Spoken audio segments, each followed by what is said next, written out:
Welcome everybody to today's webinar that is not on the 15th in the month. It's all of a sudden in the 18th of the month. It's all about flexibility. It's all about flexibility. And today we have the honor to listen to and work together with Fiona Campbell. And the last time we have her working for us and presenting for us was more or less 3 years ago. I think it was, 3 years. And of course, that was a success. So today we are together creating a new success by participating in dialogues and listen and asking clever questions all the time. And then we summarize and go forward. So welcome, Fiona. Okay, thank you very much, Magnus. Thank you for inviting me and thank you for your all being here. Let me first of all introduce myself a little bit about my background. I've been working with NLP specifically for business and coaching for about 35 years. I was introduced to Richard Bandler's book, Frogs into Princes, in the 80s. And I remember reading that book and just laughing at the fact that problems didn't have to be so hard for people. And I just loved that attitude.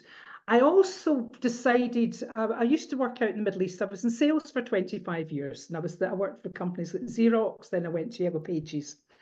And I decided probably about 1989, 1990. I need to do something else. And that's really when I started understanding about NLP. So first of all, I was introduced to hypnotherapy. And I became really interested in the way language impacts on our behavior.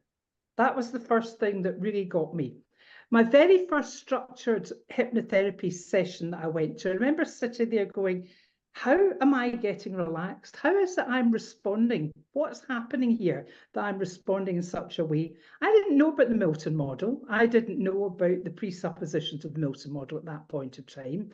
But it really got me curious into thinking about what we say to other people, because I was thinking, first of all, what other people affects their behavior.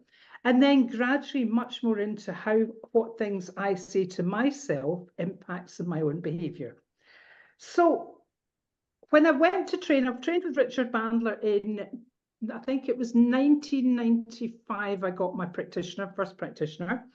Then I went on to do master practitioner. I was on Bandler's assisting team for 8 years in London. So I attended 2 practitioners and 2 master practitioners every year for 8 years. And what was interesting was I was having incredible times in these trainings. But I used to say to people, so what are you applying? What are you taking away for business? A lot of business people would come to these trainings. Sometimes you would have 600-700 people. I couldn't get anyone to say specifically what they were using. I was seeing change in people and I was seeing people having a brilliant experience. And that's what made me think, I want to go down the route of making NLP skills really applicable. Because I had come from a business background, I was actually in a situation a few times, I was very badly bullied by leaders, badly bullied by managers.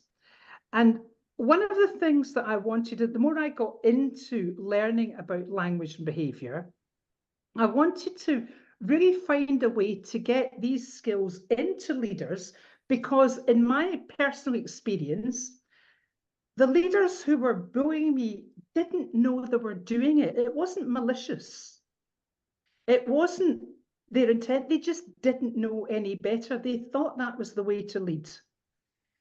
And it was still the days of very much command and control leadership, where you just get told what to do. And it was very uncomfortable. So I really found my niche, if you like, really taking NLP skills into business. So interesting, and Magnus just shared some information when we were having a chat before we started here. It's from Gallup, the latest Gallup poll. And the cost globally for stress at the moment in the workplace is $8.9 billion. That is 9% of the gross domestic spending for the whole of the world. It's 9%, nearly 10% of money that's being wasted is getting wasted worldwide through stress. Managers and leaders are the ones that are having the toughest time. And managers are they're getting really negative experiences. They're under tremendous stress. And I believe with neuro-linguistic programming, we have got the skills to help managers. We've got the skills to help leaders that maybe we're not all totally aware of what we can do. This talk that I'm giving you tonight, this is about taking emotional intelligence into business, but it's to show you, I have mapped, I train, and one of the other things, so let me take a step back. I'm an NLP trainer. I qualify NLP business practitioners and business coaches. I am an NLP business coach. And I also go into corporates. I do corporate training for companies. And all the training I've been doing for the last 30 years has all had an NLP and behavioral element. I go in to train the so-called soft skills about behavior. I really believe in business that there's been a big disconnect for many years with NLP. And that came from NLP skills being used very badly in the 80s and 90s in highly manipulative ways for sales. So there was a lot of people were taught these really tough courses about how they could manipulate. And they used the word manipulate quite openly. They could manipulate people into spending more than they could afford to spend. So NLP, as I'm sure you've all come across, it's got a bad name in a lot of places. However, the fundamentals of what we are working with they're way better than that.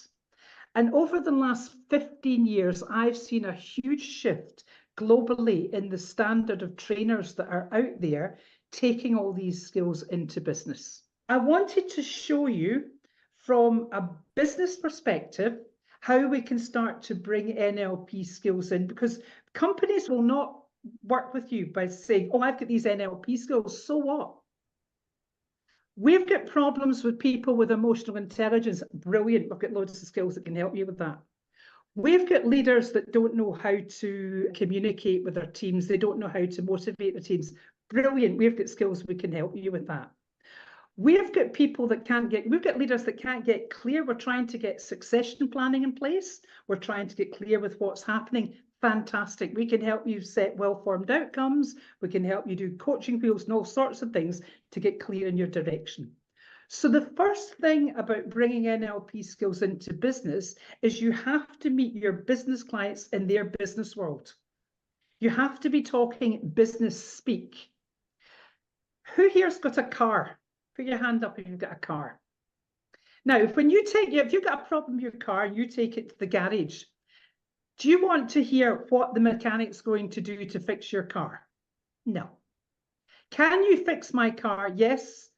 How long is it going to take? It's going to take a day. How much is it going to cost me? That's all businesses are interested in. It's a case of presenting your solution to a business problem, and then obviously your time and your fees and whatever, and having this incredible toolcase of skills. Because one of the things I always say about NLP is not a thing. The number of people that turn around and say, oh, that NLP stuff. And what really shocks me is people who go, I don't use that NLP stuff anymore, or I've done NLP. You cannot go to www.nlp and buy 5 kilos. It's a nominalization. It's a name that's actually used for a set of skills. So people who are trained in NLP skills are highly trained in understanding behavior, understanding how we create behavior. So what we're going to do is we're going to go through, I'm going to just show you the different steps of emotional intelligence. I'm an emotional intelligence trainer, and I've done lots of emotional intelligence training in the workplace. But I wanted to show you how for each of these steps of emotional intelligence, all the different NLP skills that you can use to help someone develop their emotional intelligence. We know that your emotional intelligence is something that can be developed. Your IQ can't be developed. It can be, but not so much. But emotional intelligence can be learned and it can be developed. We'll be going into breakout rooms at some point. We'll just wait and see how it goes. And in the breakout rooms, I want you, we'll see there's a couple of exercises. I'm not sure what way I'm going yet, but I do know we'll be going into breakout rooms, and depending on time, depending on how it goes, we'll go through that. Sorry, before I start, just any questions you have, just raise your hand, and Magnus, if you can let me know if someone has got a question that comes into the chat. But anything you want to do, just let me know, and we'll because we're a small group and I want you to go away with as much as possible. My expectation is you're going to get a different perspective on some of the ways you can use your NLP skills. So emotional intelligence, also known as EI or EQ, which is emotional quotient, is a critical skill for success in the workplace and coaching relationships. As the world becomes more interconnected and diverse, it's increasingly important to understand and manage our own emotions as well as those of others. Many of our NLP techniques can be used to improve emotional intelligence in the workplace. Who here is a coach? Put your hand up if you're a coach as well. Yeah, okay. Coaching is the fastest growing profession in the world. And the number of companies now that are taking a coaching approach, we had the command and control leadership, which is no longer working. And we have moved to coaching approaches with companies now. Why do coaching approaches work in a company? Why do you think a coaching approach works? Rather than the old managing command and control. Just come on to your microphone if you want to share a little bit. So why do you think coaching is working?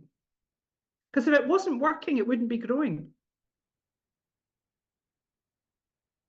Is everyone all shy and quiet? Okay, I'll tell you why it works. What coaching works because the moment someone verbalizes what they're going to do, they're taking personal responsibility. Are you aware of that? It's such an obvious thing, but it's amazing the number of people that are not aware of it. If I say to you, we know from NLP that we're deleting, distorting, and generalizing. So if I say to you, can you have that report done by next Tuesday? You can go, yep. I have no idea where that has landed in your brain. Haven't got a clue. If I'm your manager, I haven't got a clue. But if I say to you, okay, Hannah, I'll just use you, Hannah. Okay, so if I say, Hannah, you know that you've got a sales report that comes in every month. What time, when will you get this month's sales report in? The minute Hannah tells me, she has taken personal responsibility. One of the things that will come out in the Gallup poll is people being disengaged from the workforce.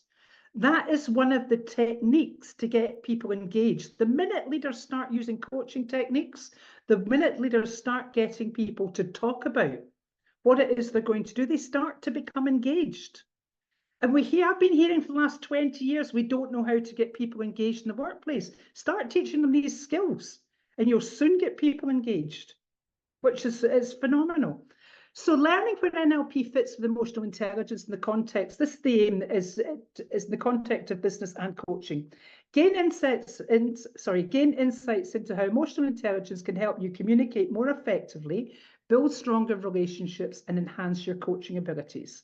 And use NLP skills to develop deeper emotional intelligence with your coaching and corporate clients.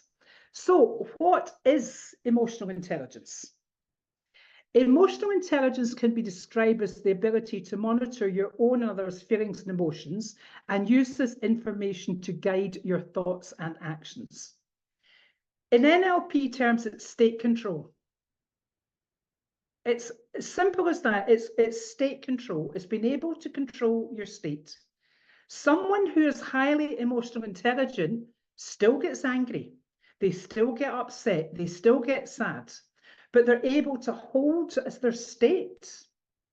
They're able to step away, process whatever they've got to do to get out of the state. And then they're able to come back and discuss the state they were in a neutral state. So that's the first thing we talk about is emotional intelligence for me is, and everything you're hearing today is according to me. This is just from my experience in all my years in business. Leaders and coaches with high emotional intelligence know themselves and can effectively self-regulate, self-motivate through difficult and uncertain times. There's no point in saying, I'm motivated, I'm really motivated when things are going well. That's not motivated. That's riding the crest of the wave. Who's had that? Business has been going really fantastically. You're motivated, ready to go every morning, and you're actually kidding yourself you're motivated. No, you're not. You're just enjoying the fruits of whatever effort you got there. Motivation is how the hell do you get up out your bed when you don't want to get up out your bed? How are you going forward when other people are absolutely collapsing all around you? What is it driving you to really push? You can see we're really looking at, if we're looking from that, it's the inner resources. What inner resources do you have that's going to pull you forward? And then emotional intelligence helps create psychological safety. We hear a lot about this in the workplace. This is a lovely phrase you can use because you don't have to be a psychologist to create psychological safety. But it's a phrase, if you start bringing phrases like psychological safety in, it's connecting with others through empathy. It's fostering increased engagement. It's making sure people feel valued, appreciated, understood, listened to, and encouraged. When you can do that with the people, and what I'm presenting this on two levels here. I'm presenting it to everyone here as an NLP professional, but I'm also presenting it in a way that you can present this to your clients. You can present this either to your coaching clients or the training that you do. So we know how to create good states. We know how to create empathy. We know how to help people understand all the different signals. And that comes under calibrating skills. So can you see, before we get into the list of the different things, there's so much we've got that we can bring in here. This in turn improves focus and productivity because when people feel psychologically safe, they become very productive because they're trusting people around them. They're feeling supported, they're trusting, they're feeling valued. Therefore, the paradox of this is they actually produce more. They become much more effective. Daniel Goleman introduced his emotional quotient behavioral model in his 1995 book, Emotional Intelligence. The early emotional intelligence theory was originally developed during the 1970s and 80s by the work and writings of psychologist Howard Gardner, Peter Saville, and John Mayer. Now look, we've got Harvard and Yale and New Hampshire universities in there. These were all professors that were looking at emotional intelligence. Emotional intelligence is the ability to notice, manage, understand, and use your emotions in a positive way. It's calibration skills. Being able to pick up nonverbal signals. Now, we know that our verbal communication is between 20 to 30%, and our nonverbal communication is between 70 to 80%. There's an old model, the Merhabian model, has that came from a study of 36 midwives that broke down 7% of words, and then it broke down into 50 something and 30 something. It was voice tone and body posture. Neuroscience says we cannot break that down anymore, certainly not to these specific numbers. But we're talking about our nonverbal. So 70 to 80% of how we communicate is nonverbal through voice tone, through body posture and gestures. So that's the things that we are picking up. An emotionally intelligent person is naturally picking all this up. Because if you model someone that's emotionally intelligent, they're using all these skills. These are all the skills that they're actually picking up. Because someone who's emotional, I like to use the term read the room. Do you know that term? If someone doesn't know how to read the room, so they come in a business environment, you can have a sales team that are struggling. And one of the sales teams doing really well comes in celebrating how well they're doing, not realizing that everyone else has collapsed and it's not doing them any good. So again, calibration skills. And that's the essence of what we're teaching with NLP. Being emotionally intelligent helps you read other people's emotions and become more equipped for navigating the many social complexities within the workplace. Successful NLP professionals, business leaders, and coaches are able to make the most of any situation and effectively manage relationships in the workplace. Some of you who were on the last session with me might have done this, but I do this in every session. What I'd like you to do, I'd like you to just close one eye. I'll take the glass off to that. Close one eye and just look through here. And then start to look around the room. Look up, look down. You can look around, just careful with your back and your neck. You can look to the back, you can look down, you can look forward.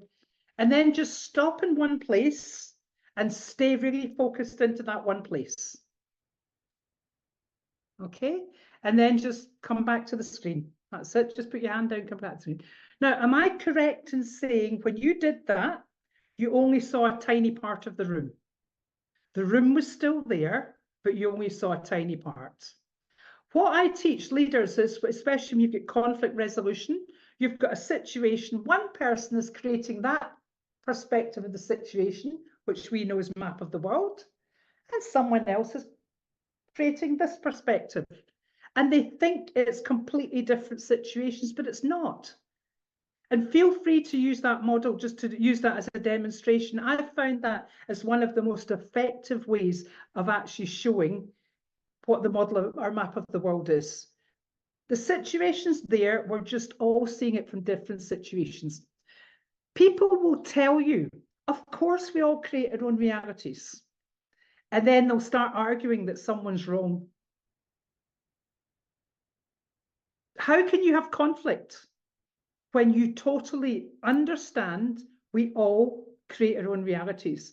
You don't have to have the same values. You don't have to agree with someone else's reality, someone else's perspective, someone else's point of view. It may not fit with your values. It may not fit with your beliefs. It may not fit with your ethics. However, you can't say they're wrong.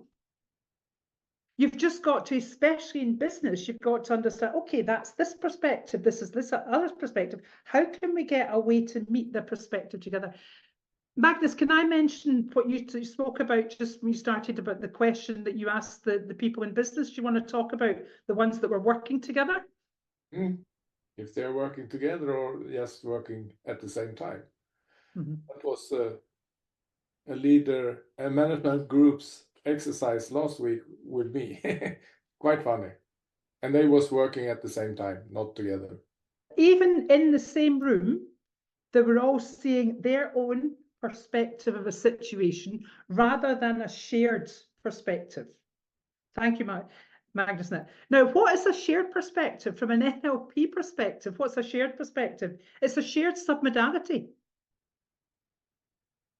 You're actually able to visualize the same submodality. We talk about envisioning.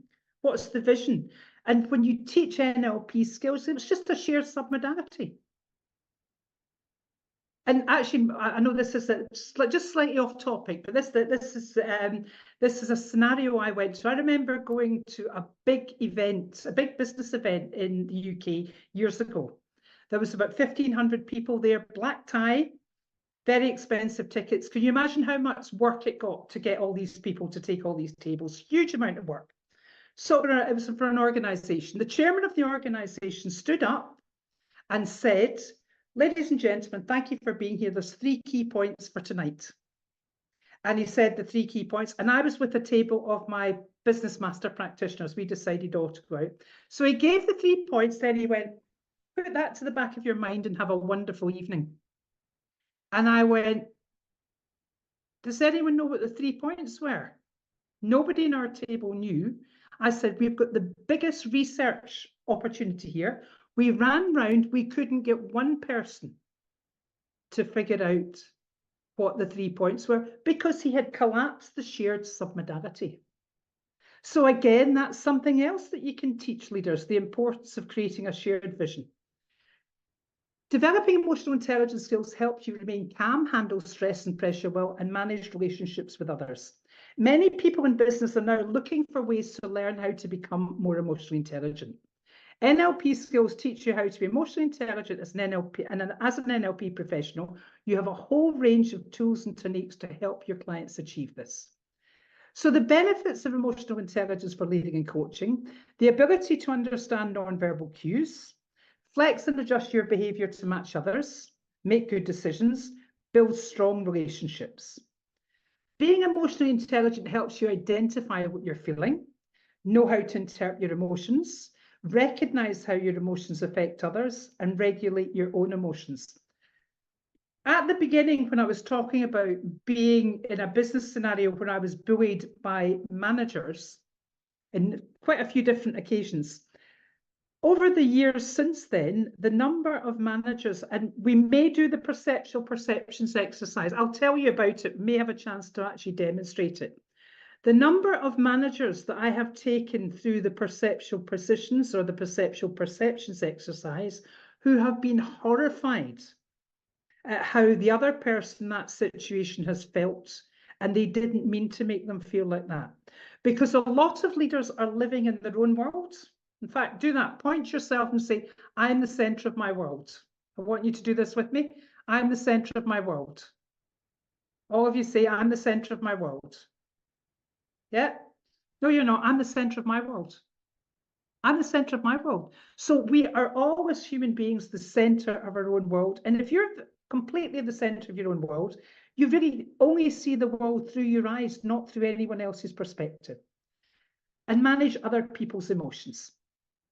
In this session, I will share with you the NLP techniques that you can use to help people develop the 5 competencies of emotional intelligence in the workplace. So any questions so far? Is this fitting with what you're looking for? Yes, no? Or am I way off track? Is it fitting? Yeah. I need some feedback. A thumbs up or a shake of the head. That's it. We always like to get feedback. First of all, who knows the 5 competencies of emotional intelligence? Who knows all about emotional intelligence? Put your hand up if you know about it. Okay, fantastic. So this might be new for quite a few of you. We have 5 competencies of emotional intelligence. You have self-awareness, self-reporting, which is also known as self-management, motivation, empathy, social skills, and that's the 5 competencies that make that up. So self-awareness, the ability for you to understand your strengths and weaknesses, your internal motivations, drives and preferences, and how you appear to both yourself and other people. Self-management, the ability to appropriately control the emotions that drive your behavior in different situations, and the ability to think before you act. Now, this is all in your workbook. Make sure you've all got your workbooks open if possible. Then motivation, the ability to direct your inner resources, your knowledge, skills, and attitudes towards a predetermined outcome or goal. Empathy, the ability to understand the strengths and weaknesses of other people, their internal motivations, driving preferences, and consider their needs and viewpoints. And then we have social skills, the ability to establish, maintain, and develop relationships and communicate effectively to get what you want whilst respecting the rights of other people. When we talk about what you want in emotional intelligence in the context of business, what you want is basically what is required for the company. So it's what the company needs. It's your team. It's either your team focus or an individual's focus. And so it's not just what you want personally, it's what you want for the good of the company. Yeah. Let's look at the qualities of self-awareness. Being honest with yourself, accepting who you are, awareness of how you come across to others, knowing what you do well, and knowing what you need to change. Self-awareness is the absolute key of emotional intelligence. If you're not self-aware, you can't go to the other levels. So what NLP skills do you think you would need? Some of you have got your workbooks there in front of you. What are some of the NLP skills you've got already for self-awareness? Who wants to come onto microphone and tell me? Is everyone quiet and shy? I don't believe it. I bet you're all lots of noisy at a party. Okay, so let me go through it. It's the map of the world. First of all, the map of the world. Self-awareness, you have to understand how you perceive the world is only your perception. It's nobody else's perception. Self-talk and thinking about your thinking.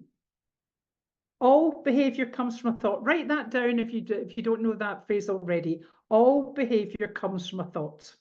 So what are you saying to yourself? And also thinking about your thinking. That's one of the skills we do with NLP is we help people to start thinking about their thinking. Think about what you're saying to yourself.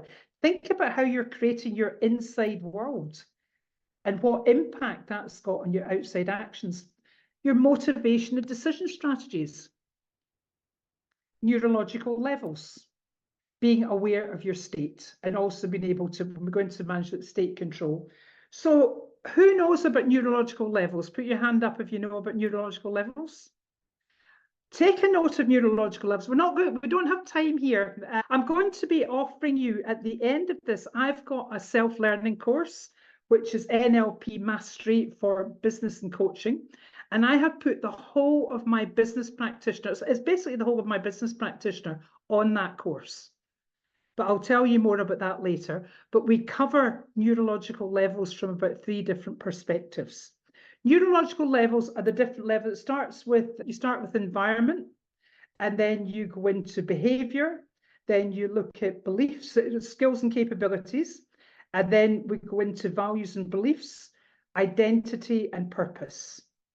So working with yourself with neurological levels, taking yourself through to know where you stand in the neurological levels is huge for self-awareness. And when I'm using this in coaching, I find most of my coaching clients who've never heard of this, they get amazed at just how much insight they get about yourself. Also, let me just go back to that. Motivation and decision strategies. Who knows their motivation strategy? Put your hand up if you know your motivation strategy. Okay. May I make a suggestion? I would love on some of I know that you meet up as part of a society. I would love you to do an exercise where you take each other through your motivation strategies. You find out what motivates you.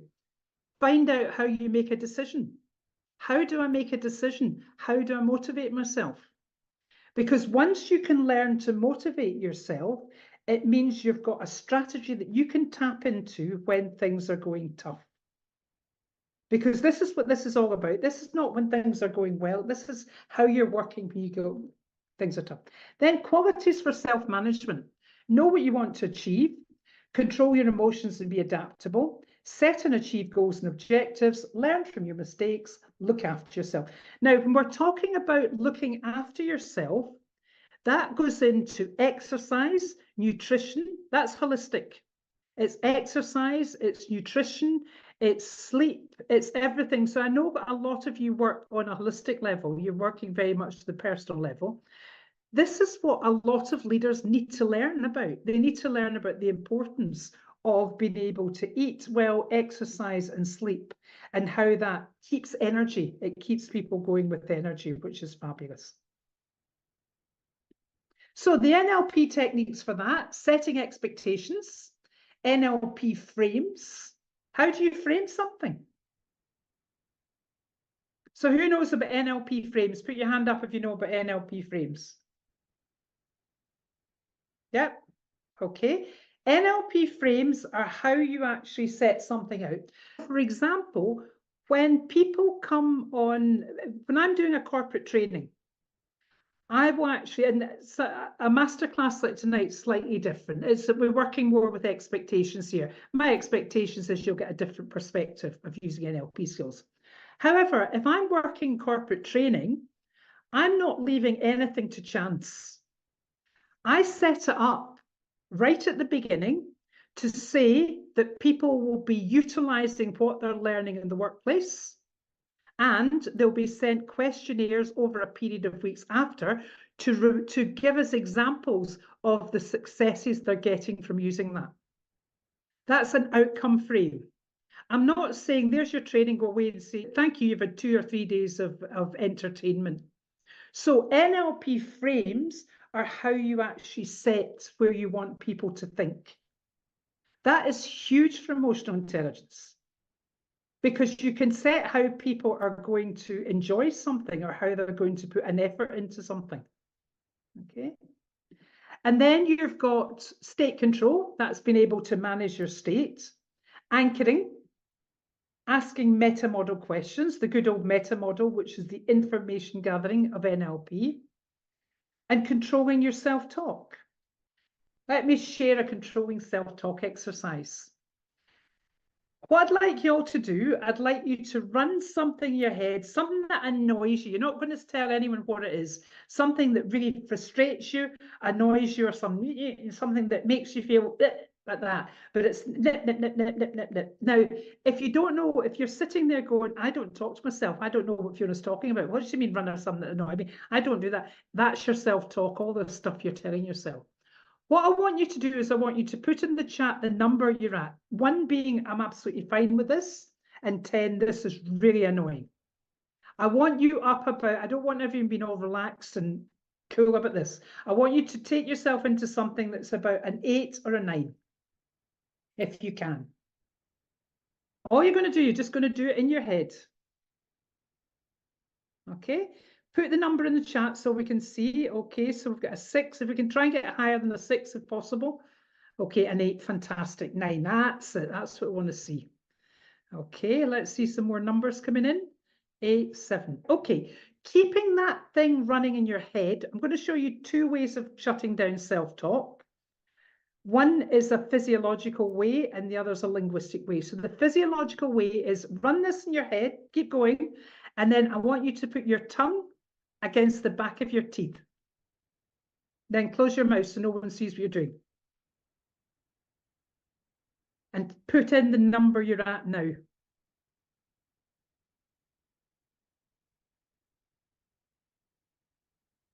Who's found that the number has changed? Okay. So Hannah's got, so we're seeing, so they're coming down. Numbers that, let me see, Eureka. You've stayed the same, Eureka. Okay, next one may work better for you. You've come down to 5, that's okay. Magnus come 3. Okay. Sometimes when we do this, I've been teaching this technique for years. Sometimes people will go from a 9 down to a 1. They'll go from a 9 to a 2. You can either put the tongue against the back of your teeth, or you can allow the tongue to press against the roof of your mouth, or you can let it sit in the bottom of your mouth. It's not magic. What it does is it's when we're talking to ourselves, our tongue is still microscopically moving, and we're stopping the tongue. Now, the other way we do is take yourself back up to your number, or if you're still up at a 7 or 8, you could just stay there and we'll see what happens next one. Now, the brain is compelled to respond to anything we tell it. Do you know that? Again, write that down. Your brain is compelled to respond to anything you ask it. Okay? What happens when people are stressed or frustrated or angry or annoyed about something, when they're running this stuff in the head, we tend to argue with ourselves. Am I correct?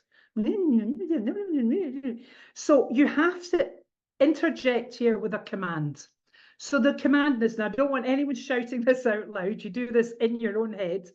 You shout out, stop, really loud in your head, and then breathe.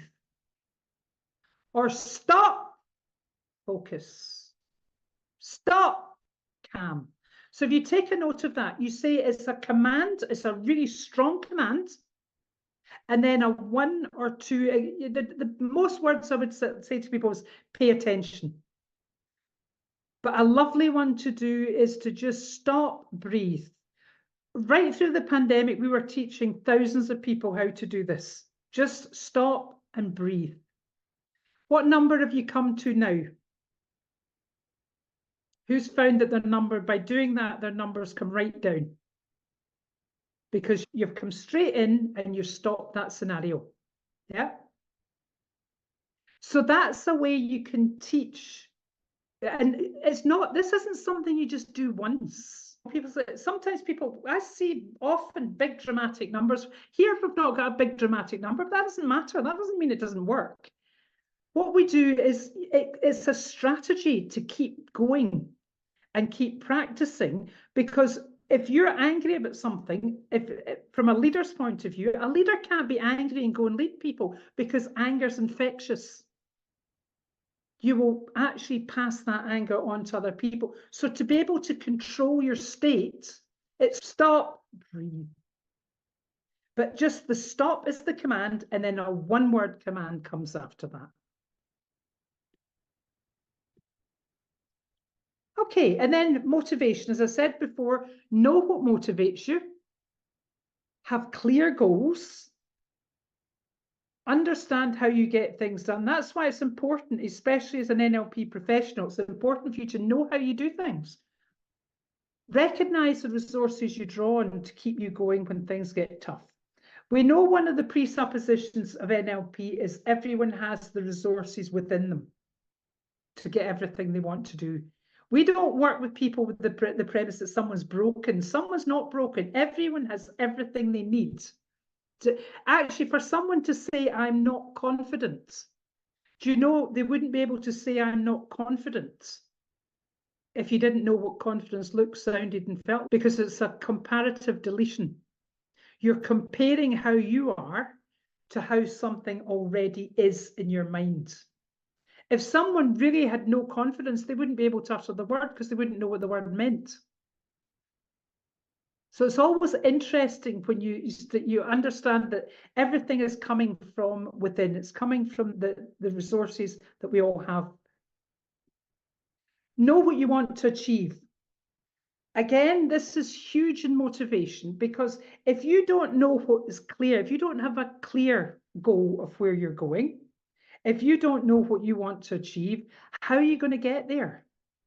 So the skills that we're looking for there is motivation strategies. Again, learn motivation strategies. If you don't know how to elicit strategies, go and find someone that can teach you how to do it. Formed outcomes. Now, formed outcomes are completely different. Let me just put the gallery view for me again. Completely different to setting SMART goals. Anyone can say they've set a SMART goal. We see it in business. Yes, I've set my SMART goal. It's specific, it's measurable, it's attainable, it's time bound, but it's out here, it's realistic. But you'll hear people setting goals and they're disassociated from their goal. They're paying lip service to the goal. As an NLP professional, you know about getting someone absolutely embodied into that goal. You want them to look, see how it looks, feel how it feels, hear how it sounds. The brain, this is my third one. The brain doesn't know the difference between reality and imagination. Write that down. The brain doesn't know the difference between reality. Let me just prove it to you. I've got a lemon here. I've got a really juicy lemon, and I'm going to cut that lemon. Who's getting worried that I've got a knife here and I'm going to cut? And I've seen people go, oh, don't cut your hand. I'm cutting that lemon, and then I take lemon. Oh, look, Cecilia's off. She's who's getting a taste? Whose saliva is starting to run in their mouth? They're getting a taste of lemon. We are not in the same room, never mind the same country. We're over camera, but yet our brains still believe, because we spoke about a lemon, the lemon was there.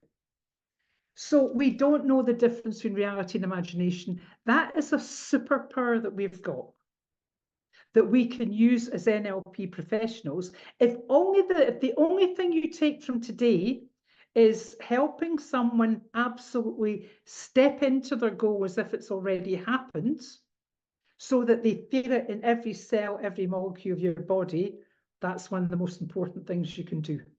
Because when someone embodies their goal, they will get past any challenges and obstacles. And every goal that's worth setting, first thing that happens is there's always a challenge comes up straight away. You know that. And then use of modal operators. Modal operators: could, should, have to, got to, need to. What modal operators are people using to motivate themselves? What modal operators are they using to demotivate themselves? Who knows what modal operators? It's all part of the meta model. Find out your motivating modal operators. My motivating, I've got to, when I say got to, my body moves forward. If I say I must go to the gym, no, I don't. I need to go to the gym. No, I don't think I need to. No, I don't really do something else. I have to go. No, I've got to go. Find out what your modal operator is. And the wonderful thing from an NLP professional's point of view is you hear it in your client's language. you'll hear why they're not achieving stuff. You'll hear why they're not developing their emotional intelligence, because they should and could maybe be doing stuff. And you can hear it in what they're saying, you can hear it in the tone of voice, and you can see it in their physiology. Meta programs. The meta programs towards, away from, big picture, specific, inside world, outside, inside, external, same, different. These are all help towards motivation. Denominalization. When we're talking, if someone says, I need confidence, that confidence is spoken as a thing, as a noun. And when we think of that as a noun, in fact, let me just show you, when we're working with nominalizations, it's what's being said as a noun that should be a verb or an action. So make a submodality, make a picture of a table. Is it still or moving?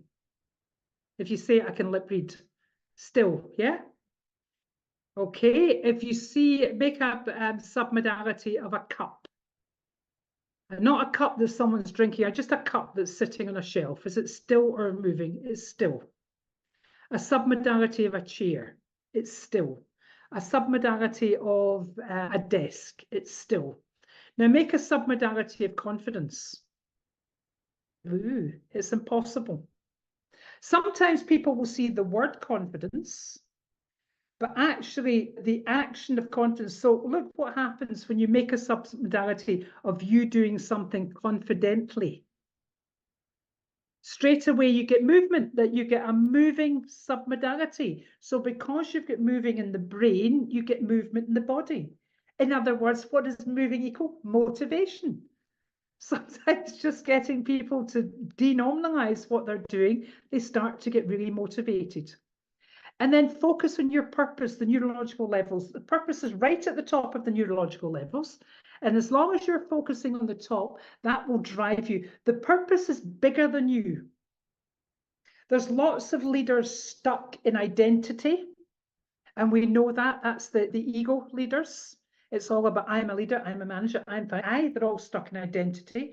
Good leaders are all, it's not about them. It's about what will happen to the other people that they're leading if they don't do a good job. And it's that purpose that drives people. And it's that purpose, when you're working with purpose, of others connect with you on a neurological level as well. And then qualities of empathy. Just before I go any further, just put in the chat, what are you getting from this? Very quickly, either put in the chat or someone come and talk to me. Someone come onto your microphone, because we've got another 35 minutes. I'm going to put you in breakout rooms in about 10 minutes. So what are you getting from this? Who would like to talk to me? Somebody talk to me. I can talk. Thank you, Hannah. Yeah. What are you getting? First of all, it's a good reminder, actually, refresher some of this. I have lost some of the words, I see, but using it. But it's also a couple of new things, like the exercise you had, like a shatter in the head. Yeah, that was a good new exercise for me. So that's easy ones as well. Yeah. And do you teach emotional intelligence? Do you work with emotional intelligence at all? Not in that sense right now, but I'm starting to get more and more interested in it and learning. And can you see the huge number of NLP techniques we've got that will end up with people being more emotionally intelligent? Thank you. Thank you very much for that. Yeah. And I do like to give practical advice. That's why you've got workbooks, just to remind you of everything there. So the quality of empathy: consider things from the perspective of others, know what's possible for others to do or not, recognize and develop the potential in others they may not see in themselves, and help others to develop and grow.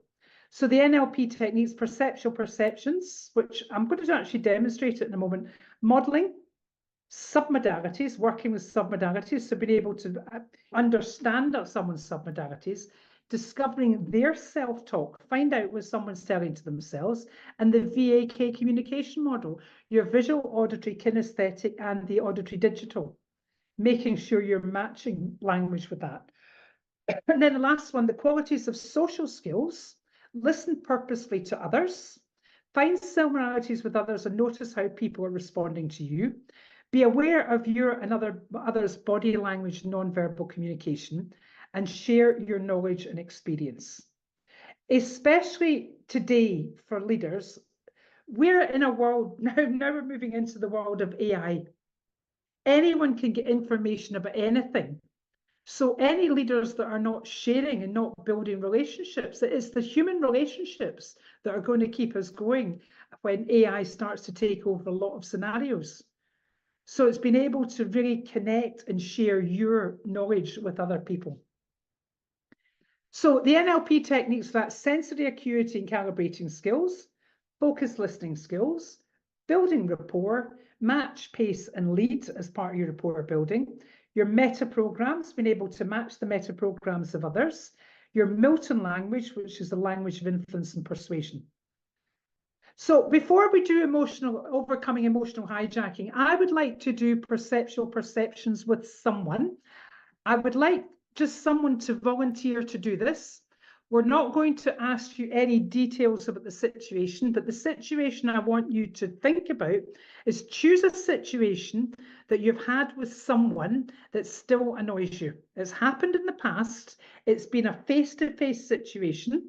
You were either sitting or standing in the same room. And you're still, every time you run it in your head, you still get frustrated or annoyed. It could have been an interview that didn't go well, an appraisal that didn't go well, a client scenario that didn't go well. So who's got one?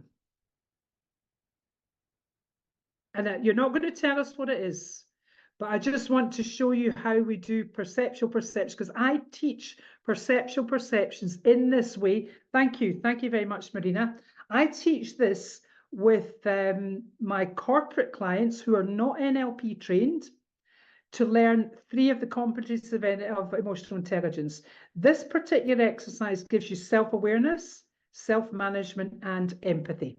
Okay, Marina. We'll just spotlight. If you can spotlight Marina, that's lovely. Thank you, Magnus. Were you sitting or standing with this person? I was sitting. You were sitting. Okay. Now, first of all, the first question I have to ask you, is it going to be beneficial to have a different perspective of this situation? Yes. Yeah. Because there's no point in doing any technique with anyone if there's no benefit to that person. So this is the way you're going to get a different perspective. Okay. So what I'd like you to do, I'd like you to imagine the situation just in front of you. Yeah. And I'd like you to point to where you were sitting. Just show me where, so it's there so we can see it in camera. Okay. I do this 2 ways. I do it with actually moving people through chairs, but on camera like this, we just do it in imagination. Both of them are just as powerful of each other. So you've got this, it's like a 3D submodality of that situation. So point to where you were sitting. Okay. Yep. Where was the other person sitting? They were sitting there. Now, where was the door? There. Okay, for the purpose of this demonstration, Maria, I'd like you to imagine DHL courier, you know, the courier companies, the courier, DHL, what's another one? DHL eller PostNord. Yeah. Okay, Yes. Thank you very much. Yes. Okay, everyone has done this. Every single person who's here, you've been walking in an office at some point and you've walked past and you've looked in, you've gone, I wouldn't like to be in that meeting. Or I wouldn't like to be at the receiving end of that. Or you could be walking down a mall and you see a couple that they've just fallen in love and they're all happy and they've almost got hearts head in their head and little bluebirds. It's something at a Disney, young love, isn't that nice? Or you see a couple arguing with each other. Now, you don't know them. You don't know what's happening, but you have an opinion about what's happening because as human beings, we can put ourselves into the position. And you've also been in a situation, if someone trips and falls, who feels it? You go like that because you have empathy for that person. Okay, so what I'd like you to do, just close your eyes for a moment, Marina, and I want you to see how it looks, feel how it feels, hear how it sounds from the perspective of you in that situation. And as soon as you've got that, just give me a nod. Okay, just open your eyes. Okay, just close your eyes again. In fact, before you close your eyes, just give yourself a wee shake. Just open your eyes, wee shake. Yeah, a little bit. State break. Okay, close your eyes. Okay, I want you to imagine just moving into the other chair of the other person, and just adjust your physiology. Just imagine adjusting your physiology into the physiology of that person in that situation. Just make the necessary adjustment. How were they sitting? How were they holding their head? How were they holding their body? Just moving into the physio. There you go. That's it. See how it looks, feel how it feels, hear how it sounds from the perspective of that person looking at the person sitting in front of them. And only when you have a different perspective will you give me a nod. Okay. Yeah. Just open your eyes. Did you get a different perspective there? Yeah. Yeah. Okay. Fantastic. Give yourself a shake. And go to the door. You're the parcel man. The postman. Okay. Okay. So close your eyes. And just take yourself into the position of being the door. And you're looking into this room. You're looking into the office or room or whatever it is. And see how it looks, feel how it feels, hear how it sounds from the perspective of that person looking at these two people in that room. And as soon as you have a different perspective, give me a nod. Okay. And then just open your eyes, give yourself a shake. Okay. So were you able to feel how that other person felt? Yes. Okay. Were you able to see yourself maybe in a different way? Because when we look into the mirror, we only see our perception of ourselves in the mirror. Very often when people do this, they're able to see what someone else is seeing. So did you see yourself or hear yourself in a different way? Yes. Okay. Which was strongest, the other person or the person, the post person? Which was the strongest? In the other person. Okay, so it doesn't matter. Sometimes it's the other person, sometimes it's the third perspective. No, it's the other person. Okay, now with the knowledge and information you have as a result of doing that exercise, would you have done anything differently? You don't have to tell us what it is. Yeah, okay. Yes. And are you able, if you've got a similar situation in the future, do you now know more of what you can do differently? Yeah. Okay, thank you. Mm-hmm. Thank you. Now, when we bring this in corporates, people get really shocked because we're not asking for the story. No. All we're going through is the process. And in that process, what someone gets is they get the empathy for the other person. They get the self-awareness themselves, and very often because they can see themselves and hear themselves from someone else's perspective, they get knowledge that can work on self-management as well. Okay, yeah. Thank you very much, Mira. We're going to go into breakout rooms. Let me see. I'm just going to do 10 minutes because I want to cover emotional hijacking with you. Let's put 3 rooms, Magnus. And it's just 10 minutes. And it's 10 minutes just to maybe discuss, get all a chance to stop listening to me and talk with each other a little bit. What have you got from this? And I would like you maybe to talk about what you're going to use that you've learned, how you're going to use what you've learned and where you're going to use it. Okay.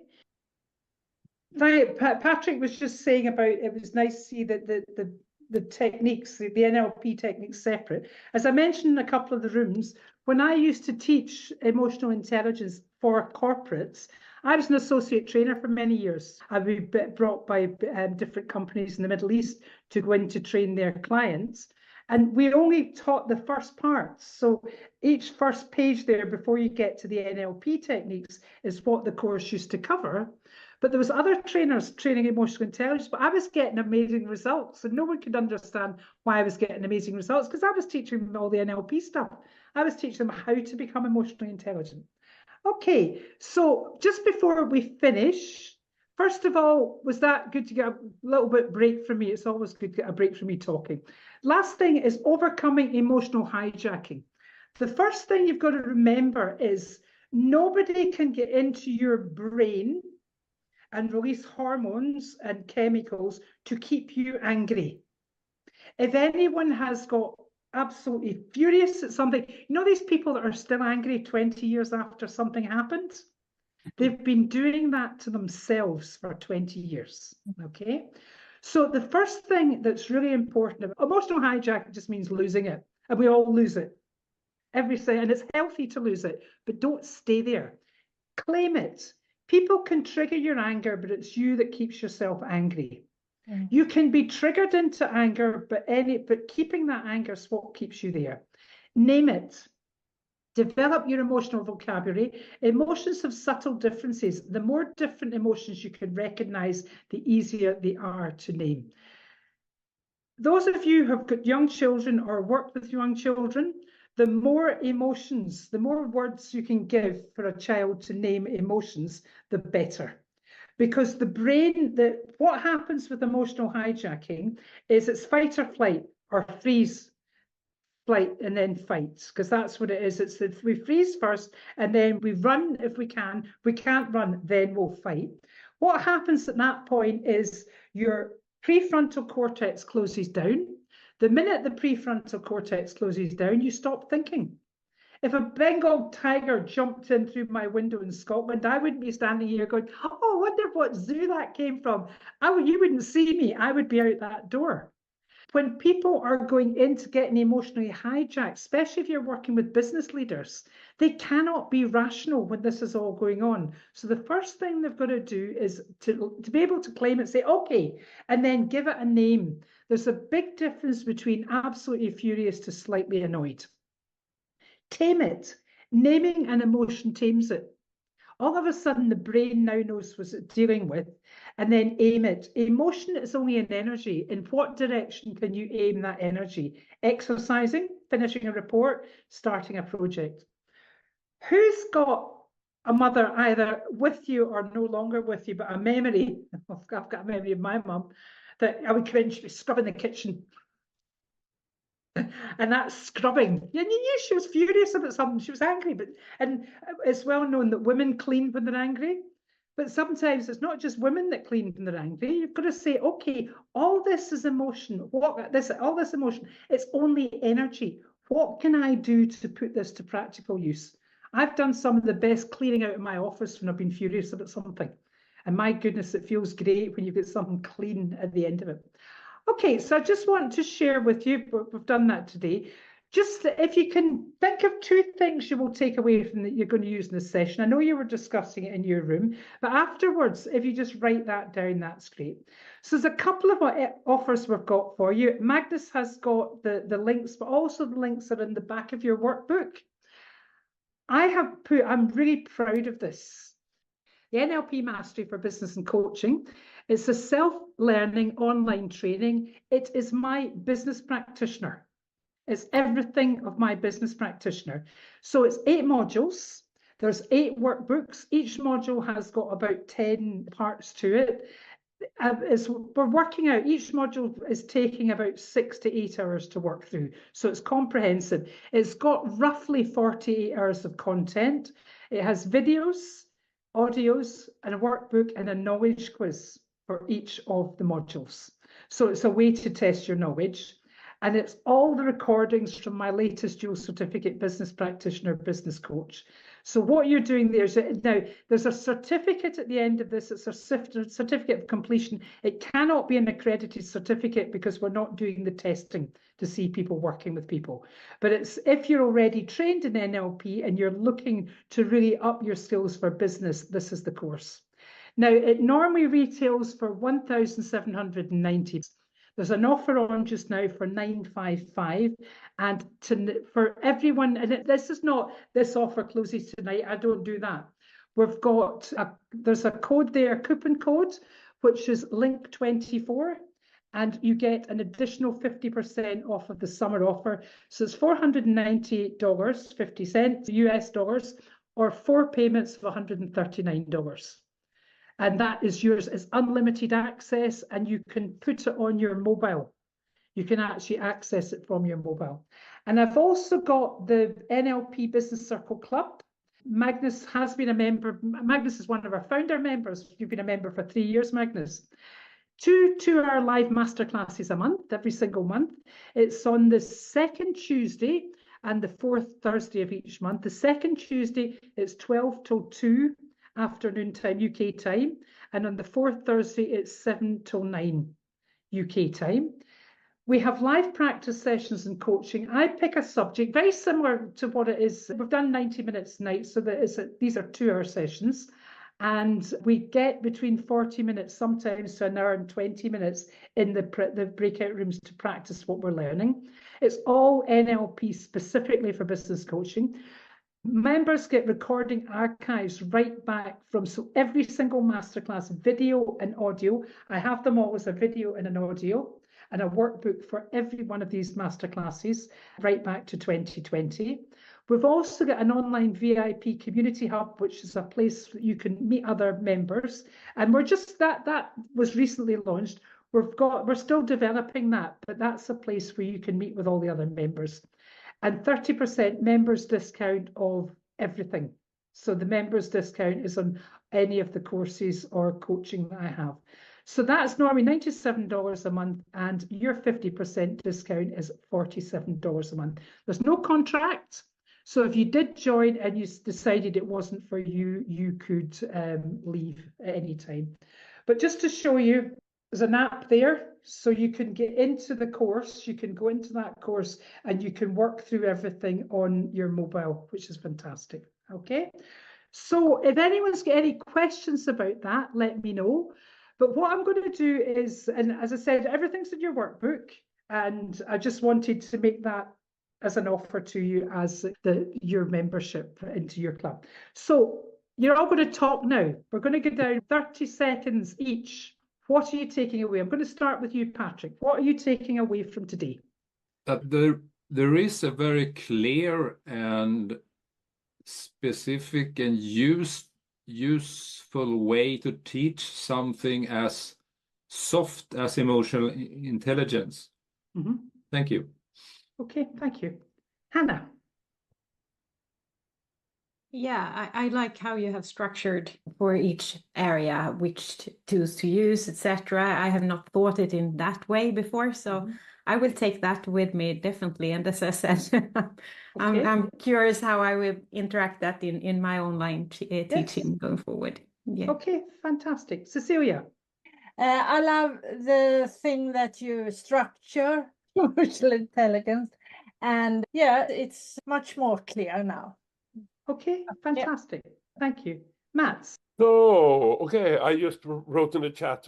I think this little compendium, this little workbook, is like a clear and practical guide or usable path for keep learning different NLP skills.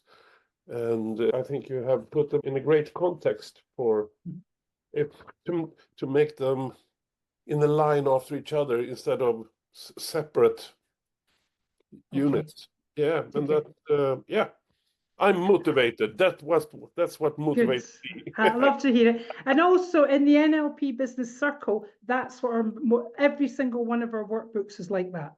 Yeah. I've worked at, and I think we've got over 100 topics now. There's over 100 masterclasses in there. Yeah. Brilliant. Okay. I will use it. Thank you. I will use it. I love it. I love the way you get it printed off. And kinesthetic. See that? I've got it printed off. I've been writing on it and I'm using it. Okay. Thank you. Eureka. Yes, I'm also liking the structure and the comparison. So you can see, okay, this is NLP, this is emotional intelligence, and how it goes together. So I'm going to take that with me, but also the ways to stop your self-talk with the tongue and with the stop. That's really good. When it's practical, I love it. I can use it with my own both clients and in the courses that I do. So it's great. And very often when people are not NLP trained and they do that, you see them go, they get really shocked that the self-talk just switches right off. Yeah. And it's phenomenal. And as I said, it's not just one time. If someone has to do it 100 times a day, fantastic. At least they've got a strategy to stop this stuff that's going on in their head, making them feel bad. Yeah. Okay. Marina, thank you. I take with me that I in my daily work, I use NLP in all my coaching and in my programs and so on. And the emotional intelligence, I have been working with it some years ago. So I just took in some pieces, but now I can see, okay, how I even more can combine them. I will call Bodil, who's here today, because she has a lot of knowledge in that. It was very valuable for me. And thank you for the thank you. practice. And the thing about that, what I've done is I've mapped emotional intelligence, but I invite you to map other things. Map communication skills, map presentation skills, map it against all the NLP skills that we've got. And that's when you actually look in there, we cover nearly all the different skills that are in there. Thank you. Johan.